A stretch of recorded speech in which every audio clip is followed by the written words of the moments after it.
continuer avec une table ronde et toujours le regard des entreprises. Donc, je vais inviter à me rejoindre sur scène Allégué M-Femme, qui est directrice Crépy Loiret, et Lise Thomas, responsable ressources humaines chez Burban Palette. Je l'ai bien prononcé, Burban. Je disais Burban quand je me dis ah non. Alors justement, Burban Palette.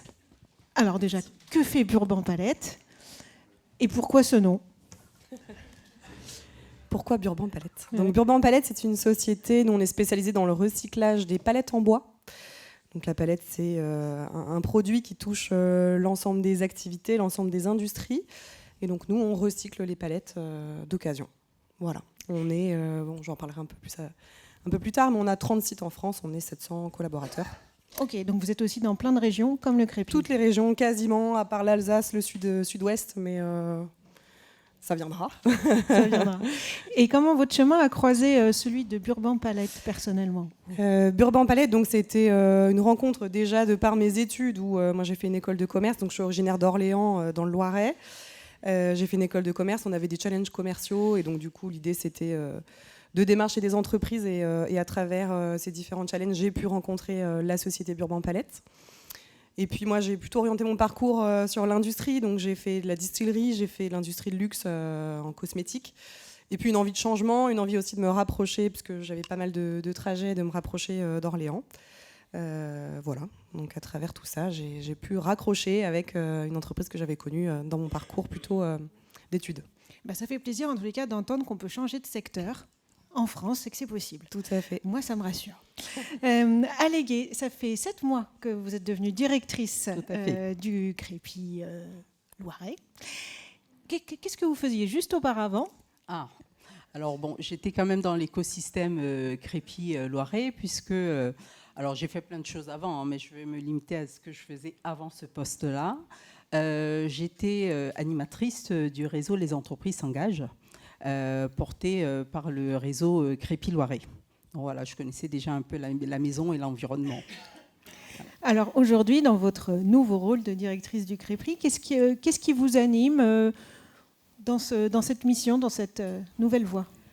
Alors, si je parle déjà de notre rôle, notre rôle en tant que Crépy Loiret, je pense que ce qui est surtout important, et ce qu'on a entendu avec les différentes interventions, c'est qu'on est d'abord là pour créer des rencontres. Et ça, je trouve ça fabuleux, parce que la rencontre, dès que la rencontre se crée, l'alchimie derrière se fait tout seul. On a eu des exemples, je repense à ce que Leïla nous a raconté, d'une personne qui se retrouve au vernissage de Rebond, et puis il y a la bonne personne à côté, et là, l'emploi se crée. Donc ça, c'est vraiment d'abord la première chose que je trouve d'intéressant. Et puis après, on a un rôle vraiment de facilitateur. C'est-à-dire qu'on est tisseur de liens entre le réseau d'entreprises, avec bien évidemment aussi les bénéficiaires, et puis tout l'écosystème d'accompagnement. Donc on travaille en triptyque, en continu, et ça c'est intéressant aussi. Puis on agit surtout sur 3 leviers. Alors les 3 leviers correspondent complètement à ce qu'on appelle destination emploi. Donc le premier levier, c'est d'abord d'ouvrir les portes de l'entreprise. Et ça permet, par des visites, ça permet aux bénéficiaires de se projeter. Ensuite, on crée aussi des rencontres directes par des job dating, on en a parlé. Et puis enfin, on a ce qu'on appelle des espaces de partage et d'échange, où les entreprises, les bénéficiaires, parfois même des experts, peuvent partager de bonnes pratiques. Et enfin, ce que je trouve d'intéressant aussi, c'est vraiment ce côté, on va dire, multiple. On a plusieurs canaux d'accompagnement. Et ce que je trouve d'intéressant aussi, c'est qu'on est un pôle ressources pour les entreprises, parce que les entreprises, au-delà même des actions qu'on fait, nous sollicitent parce qu'elles ont besoin d'avoir effectivement des temps d'échange avec des experts, comme je disais. Par exemple, on a beaucoup parlé de la problématique du renforcement de la langue. On peut parfois mettre en relation des entreprises avec des organismes de formation. On nous demande parfois aussi d'être relais sur des démarches administratives. Donc on travaille main dans la main avec les services de l'État. Donc ça permet effectivement aussi de tisser des liens, encore une fois, avec les entreprises. Et puis surtout, ce qu'on a de plus intéressant, c'est aussi nos réseaux de membres, d'entreprises membres du CREPI qui apportent des solutions concrètes. Voilà. Et puis de temps en temps, on apporte aussi, on outille les entreprises. Je crois que Lise pourra en parler. On a des kits employeurs qu'on propose, par exemple, pour rendre plus lisibles et accessibles les démarches d'insertion. Donc voilà, c'est tout cet ensemble, cet écosystème très opérationnel que je trouve intéressant et qui fait que le CREPI a toute sa place dans ces parcours de vie qu'on a égrenés tout au long de cet après-midi. Ouais, le mot qui me vient à l'esprit, c'est catalyseur de liens, catalyseur d'interaction avec tous ces mondes qui sont importants pour accompagner toutes ces personnes. Lise, 37 ans que l'entreprise... Non, tu n'as pas 37 ans. 37 ans que l'entreprise Burban Palette existe. Et vous me disiez que ça faisait déjà plus d'une décennie, en fait, que cette entreprise intégrait les primo-arrivants dans ses effectifs. Quels ont été les principaux freins, malgré tout, qu'il a fallu lever, et est-ce qu'il en existe parfois encore ? Les freins, on en a déjà parlé, ça va être un petit peu de redite, mais de manière concrète, c'est tout à fait ça, c'est les freins administratifs, les barrières de la langue, c'est se faire comprendre et comprendre aussi le collaborateur quand il est en recherche d'emploi. Donc nous, ça passe par des parcours de recrutement et d'intégration. Donc quand on recrute un collaborateur, on montre systématiquement nos métiers, qui sont des métiers méconnus, de trieur de palettes, de réparateur de palettes. Il n'y a pas d'école spécifique pour ça.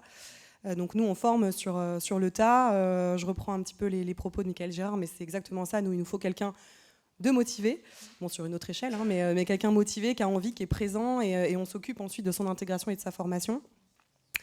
Voilà, donc ça c'est les freins qu'on pouvait rencontrer, et pour contrer un peu ça, on a, nous, au sein de nos 700 collaborateurs, 40 nationalités différentes. Donc ces 40 nationalités-là, c'est une force pour nous. Quand on a un collaborateur qui arrive en entretien, on a généralement un collaborateur présent dans la cour, dans l'atelier, qui a la même nationalité que lui. Et donc on lui dit, bah voilà, est-ce que tu veux aussi te présenter à cette personne-là ? Est-ce que tu veux lui poser toutes les questions dans leur langue ? On les autorise aussi à parler leur langue d'origine. Voilà, si c'est plus facile pour eux, en tout cas, de comprendre l'environnement, les avantages aussi du poste et de l'entreprise. Et là, c'est un échange complètement informel, c'est pas dans informel. un process. Ah oui, totalement. Oui, on les laisse échanger quelques minutes, et ça permet, ensemble, qu'ils puissent partager de manière concrète sur le poste et sur les possibilités. Après, au niveau de la diversité, nous, on s'ouvre à tout profil. Donc, le partenariat avec le CREPI, on en parlera juste après, c'est un des leviers pour nous. La diversité ne s'arrête pas non plus qu'aux primo-arrivants. On travaille aussi beaucoup sur le handicap, sur recruter sans CV, sur les jeunes, les seniors, sur les personnes sous main de justice. Voilà, c'est tous les types de profils auxquels on s'ouvre. Et on se doit aussi de s'ouvrir parce qu'on est face à une conjoncture quelquefois. Voilà, nos métiers sont méconnus, sont difficiles aussi physiquement, sont soumis à des contraintes météorologiques parce que les trieurs de palettes travaillent en extérieur. Et donc, pour pouvoir pourvoir nos postes, on s'ouvre forcément à l'ensemble des profils qui peuvent exister en France. Alors, alléguer justement sur ces parcours, est-ce qu'il y en a un parmi tous ceux que vous avez accompagnés ou que votre équipe a pu accompagner dans les temps précédents qui vous a marqué, que vous avez envie de nous partager ? Alors là, je vais simplement me faire le porte-voix de notre chargée de mission accompagnement, Alicia, qui effectivement a plus d'antériorité que moi sur ce dispositif et surtout qui le mène bien et qui m'a fait part d'un beau parcours. Alors c'est un jeune Afghan qui a été orienté sur l'action destination emploi en 2024. Et cet Afghan a été orienté par une structure associative dans le Loiret qui s'appelle les DAFI. Alors les DAFI, pour ceux qui ne connaissent pas, c'est une association interdépartementale qui accompagne des personnes en situation de handicap ou notamment des personnes justement vulnérables comme cette personne-là. Et alors ce qui était intéressant, c'est que cette personne avait un parcours très riche à l'arrivée, c'est-à-dire qu'elle avait une somme d'expérience autour de la restauration, du jardinage, de la vente. Et malheureusement, son diplôme n'était pas reconnu en France, donc plutôt considéré comme sans diplôme et avec un niveau de langue débutant. Mais encore une fois, comme je le disais, et on l'a dit aussi là parmi les différentes interventions, c'est qu'on voit qu'il y avait du potentiel. Et c'est ça qui intéresse d'abord quand on accueille ces publics sur nos accompagnements. Et là où il y a eu la bascule, c'est justement sur un des axes qui fait partie de l'action Destination Emploi, c'est-à-dire qu'on lui a proposé une visite d'entreprise. Et c'est pas par hasard d'ailleurs que Lise est là, c'était chez Burban Palette. Et au cours de cette visite-là, il y a eu une présentation de métier, donc la jeune personne a pu se projeter. Et c'est ça vraiment l'intérêt, encore une fois, la rencontre. Et ces métiers-là lui ont parlé.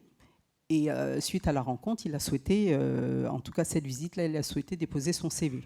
Et la suite s'est faite avec cet aspect très inclusif de Burban Palette, puisqu'elle a été recrutée, et Lise pourra en parler plus longuement sur le parcours dans l'entreprise. Mais en tout cas, encore une fois, on voit bien là la force du réseau, hein, c'est-à-dire que nous, on accompagne, mais on n'est pas seul.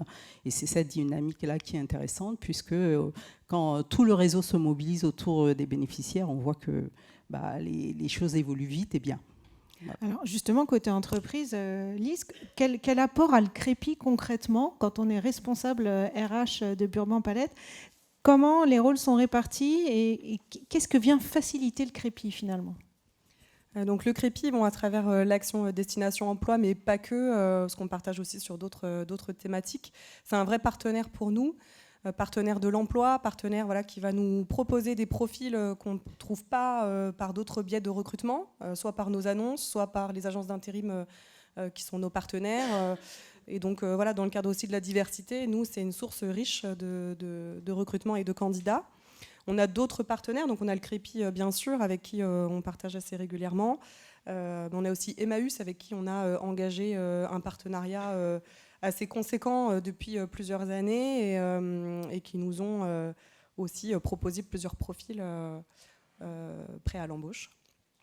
Donc on a OIE sur Orléans, Orléans Insertion Emploi, on a 5-6 partenaires en tout cas avec lesquels on travaille de manière régulière sur l'insertion. Et donc sur l'apport du Crépi par rapport à Burban, c'est sur quels aspects? On parlait d'un kit tout à l'heure? Oui, kit employeur, tout à fait. Donc ça, c'était issu d'une table ronde qui a eu lieu il y a 2 semaines. Donc une de mes collaboratrices qui a participé à la table ronde est revenue en disant Lise, j'ai trouvé le kit qui va nous faciliter la vie. Ah. Où est-il? On le veut aussi. Kit employeur, vraiment pour faciliter les démarches. Quel titre de séjour je peux embaucher, pour lequel je dois faire une autorisation de travail au préalable. C'est assez technique. J'avoue que ça fait 2 ans que je suis chez Burban Palette et j'ai pas mal aguerri mes compétences dans ce domaine-là. Et donc c'est un kit assez, vraiment bien fait, hein, qui détaille toutes les particularités des personnes qui sont étrangères et de quelle manière on peut les intégrer à l'emploi. Qui est-ce qui est à l'origine de ce kit? Alors, c'est pas le Crépi, mais bien évidemment, comme je vous disais... Tisseur de liens et tisseur de kits. Oui, c'est ça, mais on est vraiment ressources. Hein, et moi, je sais que régulièrement, on nous sollicite quand même au niveau du Crépi pour ces aspects-là, pour rendre accessibles et lisibles les démarches de recrutement.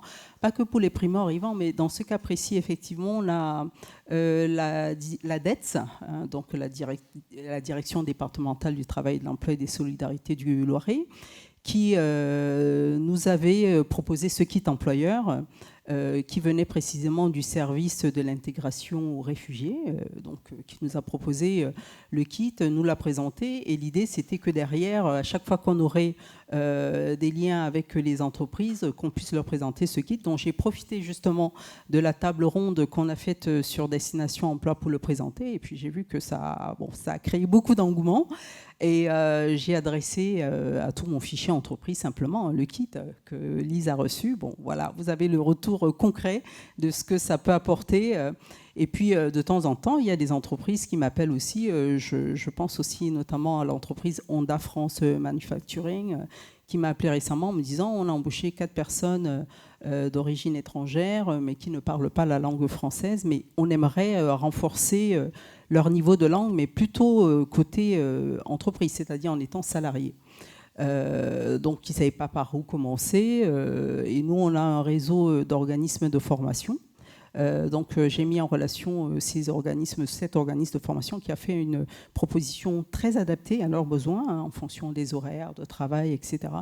Et c'est autant de choses qui font qu'effectivement, on a ce rôle central-là, d'apporter des solutions très opérationnelles parce que voilà, il y a un partenariat, il y a une richesse d'intervenants qu'on connaît. Et à chaque fois qu'on nous sollicite, voilà, on répond présent. Et Lise, comme elle l'a dit aussi, nous aussi, à l'inverse, on sait que quand on fait appel aux entreprises pour des solutions très concrètes, parce qu'elle est très modeste, hein, Lise, mais Burban nous répond à tout. Vous voyez, on était dans le train ensemble toutes les deux. Bon, ça n'a rien à voir, hein, mais bon, ceci dit, en tout cas, ça n'a rien à voir avec le sujet, mais une de mes chargées de mission qui me dit je recherche des EPI urgemment parce qu'on doit faire une visite de chantier. Et bien, Lise était à côté de moi dans le train. Je lui ai demandé, elle a dit on a des casques, on a des chaussures, voilà. Donc, c'est ça aussi, les entreprises, elles nous apporte aussi beaucoup. Beaucoup d'entraide, voilà, sur tous les sujets.